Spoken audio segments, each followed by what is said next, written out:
Voici le tant attendu iOS 26. Apple a mis l'accent sur sa nouvelle interface graphique au nom de Liquid Glass, dont certains effets me font penser à une goutte d'eau ou à une plaque de verre que l'on déplace sur le texte ou des éléments affichés sur l'écran. Apple emploie le terme, je cite, d'un matériau translucide qui reflète et réfracte les éléments. Parfois l'effet est sympa et parfois certains éléments sont moins bien lisibles. Peut-être qu'Apple peaufinera ce nouveau design au fur et à mesure des bêtas. Concernant Apple Intelligence, des évolutions ont été apportées, dont la traduction en temps réel avec les applications Messages, FaceTime et Téléphone. Ensuite, l'intelligence visuelle est désormais disponible lors d'une capture d'écran, permettant ainsi de faire directement des recherches. Elle sera même en capacité de détecter un événement et de l'ajouter directement dans l'agenda. Du côté de Dailymoji et Playground, des nouveautés ont ajouté et on pourra s'appuyer des emojis pour en créer de nouveaux. Pour Playground, on pourra générer des effets via ChatGPT, modifier certains éléments du visage, etc. Pour l'application raccourci, aussi, ce dernier devient encore bien plus complet avec l'aide d'Apple Intelligence. Ensuite, les applications messages et téléphone ont été revues. Pour téléphone, dans un seul onglet, on retrouvera les contacts, les favoris, les récents et les messages vocaux.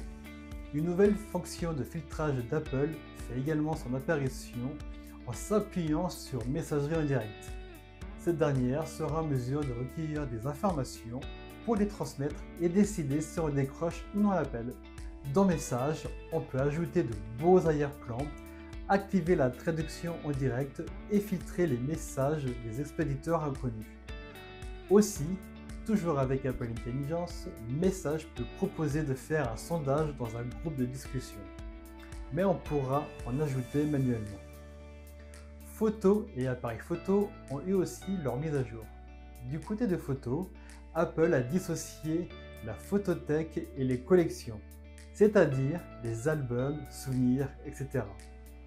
Pour l'appareil photo, les menus des différentes fonctions ont été modifiés, comme le montre bien cette vidéo. Pour finir, Apple Music a aussi eu des améliorations avec l'ajout de la fonction Automix. Cette fonction permet de passer d'un morceau à un autre comme le ferait un DJ.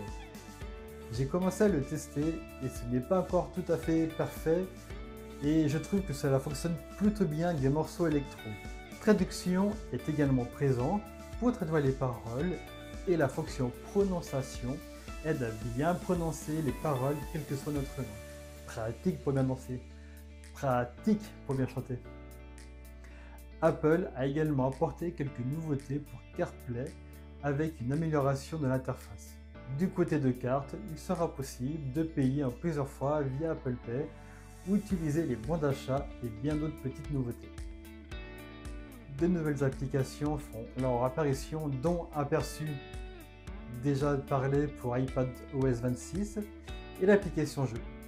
Jeux regroupe l'ensemble de vos jeux dans ce Apple Arcade et vous pouvez même accéder au score de vos amis. Et certainement d'autres fonctions dont je n'ai pas encore testé.